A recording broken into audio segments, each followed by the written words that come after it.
आज हम लोग बहुत इम्पॉर्टेंट थ्योरम करने जा रहे हैं क्लास 10th का, है ना। चैप्टर 6 है ये, थेल्स थ्योरम। ठीक है, ये फर्स्ट थ्योरम है, 6.1 थ्योरम है ये। और बहुत इम्पॉर्टेंट थ्योरम है 2020 के लिए, अपकमिंग एग्जामिनेशन के लिए बहुत इम्पॉर्टेंट थ्योरम है। और ये कई बार बोर्ड में पूछा जा चुका है, 2002 से लेकर 2010 तक तो कंटिन्यूअस आ चुके हैं ये थ्योरम।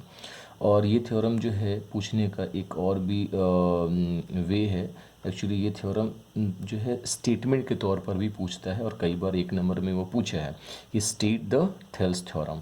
तो जब ऐसा क्वेश्चन पूछेगा state the Thales theorem, then आपको पूरा यहाँ से इफ़ से लेकर ये पूरा थ्योरम लिखना होगा। एक्चुअली ये थ्योरम कह क्या रहा है मैं आपको समझा दे रहा हूँ। सॉरी, देखिए कह रहा है if a line prove that if a line drawn parallel to one side of a triangle, यानी एक ट्राइंगल की बात कर रहा है। तो सबसे पहले तो आप ट्राइंगल को ड्रॉ कर लें। देखो जैसे मैंने एक ट्राइंगल यहाँ ड्रॉ कर लिया, ओके। और आप देखिए इनका नेम कर लेते हैं ABC। कह रहा है यहाँ से कि ड्रॉ अ लाइन, एक लाइन ड्रॉ करने की बात कर रहा है, parallel to one side of a triangle, इस ट्राइंगल के किसी एक साइड के पैरेलल एक लाइन ड्रॉ करना है। तो तीन साइड है, हम इनके पैरेलल भी ड्रॉ कर सकते हैं। इनके इनके पैरेलल ड्रॉ करना होगा तो ऐसे ड्रॉ करेंगे। इनके पैरेलल ड्रॉ करना होगा AC के पैरेलल तो ऐसे ड्रॉ करेंगे। अगर AB के पैरेलल ड्रॉ करना होगा तो ऐसे ड्रॉ करेंगे। फिलहाल हम BC के पैरेलल ड्रॉ कर रहे हैं तो इस तरीके से ड्रॉ करेंगे। नेमिंग कर लेते हैं DE, और ये लाइन पैरेलल ड्रॉ कर लिया आपने, ठीक है। अब देखिए to intersect the other two sides, ये जो लाइन आपने ड्रॉ किया ये दो साइड्स को इंटरसेक्ट करता है, दो अलग अलग पॉइंट पर। देखिए D पर और E पर, AB को D पर इंटरसेक्ट करा रहा है और AC को E पर इंटरसेक्ट करा रहा है। Then other two sides divided into the same ratio, ये जो दो साइड जहाँ ये इंटरसेक्ट कर रहा है वो डिवाइड हो जाता है इन द सेम रेशियो, मतलब कि AD/BD equals to AE by C. ये आपको प्रूफ करना है। तो सबसे पहले आप लोग को गिवन लिख लेना है। गिवन में लेट कर लीजिए कि let ABC is a triangle in which DE parallel DE parallel BC and DE intersects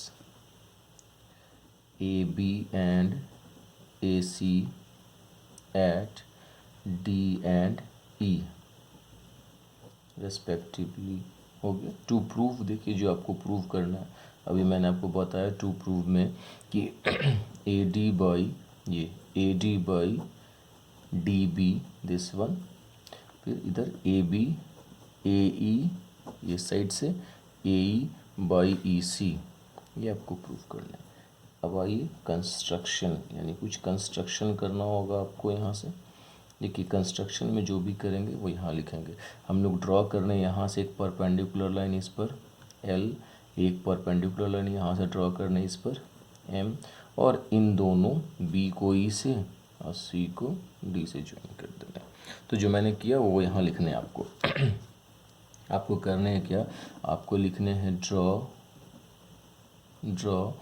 DL perpendicular to AC, comma, देखिए EM परपेंडिकुलर टू AB, इसके बाद ज्वाइन BE एंड CD, जो आपने ज्वाइन किया। कंस्ट्रक्शन था, कंस्ट्रक्शन कर लिया। अब आते हैं हम लोग प्रूफ में। देखिए प्रूफ में क्या है, आपको पता है कि यहाँ मुझे रेशियो में चाहिए, इसलिए हम सारा काम रेशियो में ही करेंगे।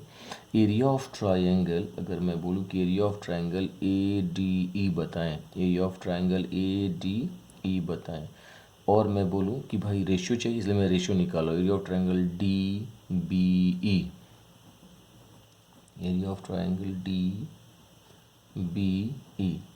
तो देखिए एरिया ऑफ ट्रायंगल आप बहुत पहले से पढ़ते आ रहे हैं कि 1/2 इंटू बेस इंटू हाइट होता है ना। बिल्कुल हम लोग उसी का इस्तेमाल करेंगे, 1/2 इंटू बेस इंटू हाइट, और यहाँ भी लिखेंगे 1/2 इंटू बेस इंटू हाइट। देखिए अब एक्चुअली करने क्या है कि यहाँ से हम लिखने जा रहे हैं कि area of triangle A D E by area of triangle D B E की बात करते हैं। देखिए तो 1/2 इंटू बेस की अगर हम बात करते हैं, देखिए ये रहा बेस। बेस जो है ये अगर मैंने ए डी को बेस बताया है तो ई एम इसका परपेंडिकुलर हो जाएगा, यानी कि A D into E M हो जाएगा, कोई भी प्रॉब्लम नहीं है बाई। अब देखिए अगर मैं बोलूँ इस फिगर को कि इस ट्रायंगल में अगर मैंने इसको बेस बताया है तो ये इसका परपेंडिकुलर हो जाएगा 1/2 into D B into E M. तो जहन में एक सवाल आ रहा होगा कि सर ये ट्रायंगल आपने लिया, ये ट्रायंगल लिया तो ये बेस, ये हाइट कैसे, ये तो बाहर चला गया। नहीं, बिल्कुल हो सकता है। जैसे सपोज़ कर लेते हैं हम कि एक ट्रायंगल जो है आपने इस तरीके से बना लिया, ये ट्रायंगल है, ठीक है, ये एक ट्रायंगल है। ये लाइन को आप आगे की तरफ प्रोड्यूस कर दीजिए तो यहाँ से जो परपेंडिकुलर लाइन होगा ये बेस हो जाएगा और ये इसका हाइट हो जाएगा, ठीक है। ये इस ट्रायंगल का एरिया अगर आप निकाल रहे हैं और यहाँ से इस पॉइंट से यानी इस वर्टेक्स से आपने एक परपेंडिकुलर लाइन ड्रॉ किया तो दैट इज़ द हाइट और that is the base. Base पूरा यहाँ तक नहीं, यहीं तक होगा बेस जहाँ तक ये ट्रायंगल है। तो उसी के कंडीशन में ये बेस हो गया और ये हाइट हो गया। अब देखिए क्या कट रहा है, तो यहाँ से हाफ हाफ और ई एम से एम कट गया, बचा कि आपके पास area of triangle A D E by area of triangle D B E equals to, यहाँ बच गया A D by D B. ये हो गया इक्वेशन फर्स्ट, ठीक है। अब अगेन दोबारा हम लोग आते हैं मैं फिर इधर से देखिए फिगर को समझिए, मैं आ रहा हूँ इसी ट्रायंगल में। एक बार मैंने ये ट्रायंगल लिया और ये ट्रायंगल लिया रेशियो में, फिर मैं क्योंकि मुझे ये रेशियो चाहिए अब तो फिर मैं इसी ट्रायंगल को लूँगा, ए डी ई को लूँगा। तो पहले लिख लेते हैं यहाँ से कि area of triangle A D E by, अब देखिए इस ट्रायंगल को लेंगे क्योंकि मुझे ये बेस चाहिए, E C D, area of triangle E C D, ठीक है, इक्वल्स टू फॉर्मूला फिर से वही 1/2 इंटू बेस इंटू हाइट और 1/2 इंटू बेस इंटू हाइट लिख सकते हैं।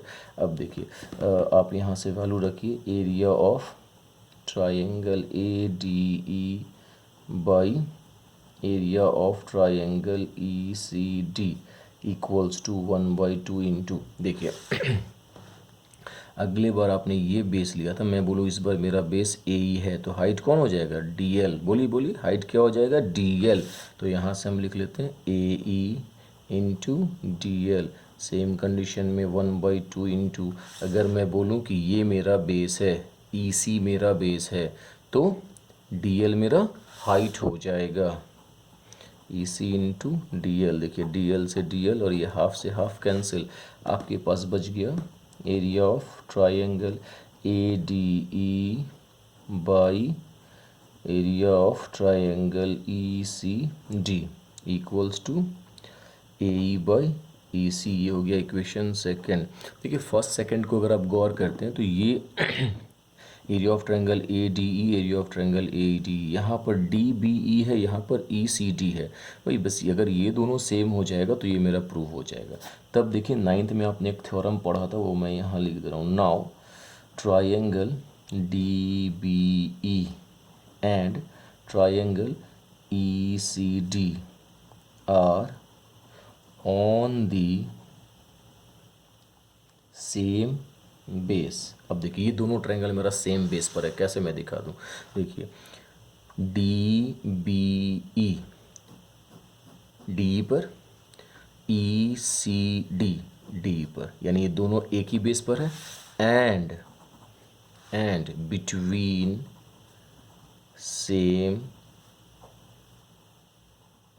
पैरेलल, ये बिटवीन सेम पैरेलल भी हैं। देखिए D E parallel B E है, आपने नाइन्थ में थ्योरम पढ़ा है, आप पीछे पलट कर नाइन्थ क्लास का देख सकते हैं कि अगर ऐसा दो ट्रायंगल हो जो कि एक ही बेस पर हो और बिटवीन सेम पैरेलल तो उनका एरिया क्या होता है, बराबर हो जाता है। तो therefore area of triangle D B E equals to area of triangle E C D, दोनों बराबर हो जाएंगे। ये होगी इक्वेशन थर्ड।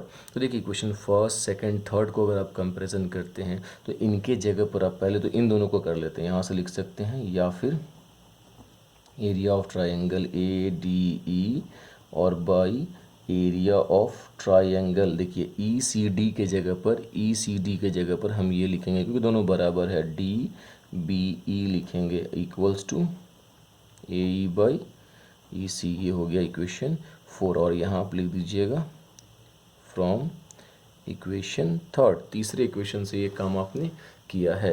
अब देखिए यहाँ से बस एक लाइन लिखने, from equation first and fourth. तो पहले वाले इक्वेशन को देखिए जो यहाँ लिखा हुआ है और चौथे जो आपने यहाँ निकाला, इनमें ये साइड बराबर है, LHS बराबर है, तो RHS क्या हो जाएगा, equal. That means AD by DB equals to AE by EC। ये आपको करने थे प्रूव। आई थिंक आपको समझ में आ गया हो। ठीक है, अगर कोई भी प्रॉब्लम हो आप दोबारा मुझे कमेंट करें और कमेंट करके मुझे बताएं। वीडियो पसंद आया हो तो लाइक करें, सब्सक्राइब करें। Okay, thank you.